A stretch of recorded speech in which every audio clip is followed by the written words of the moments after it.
After the Anglo Burmese War and elimination of the Burmese from Kanglai-Pak, during the rule of the king, Gambhir Singh and Narsingh in 1830s and 1840s, the tale of the greatest civilization of the world begins.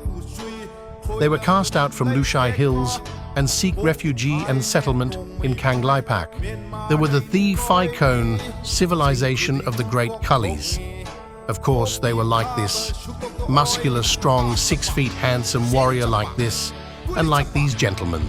But in reality, their forefathers, when they came as refugees, were like this great warrior. Wow, wow, wow, wow. Again, wow. It was all in their blood to cut down trees, deforestation and noise, and unwanted to neighbors to any community. Their dream of Kuland, an impossible dream, because their forefathers were refugees and bravely fought against Britishers, but punished because of stealing food and clothes. You don't belong to Mount Kubru's civilization of 7 clans tribes because your ancestor was still there in caves of Myanmar eating raw meats. Wow again. Wow.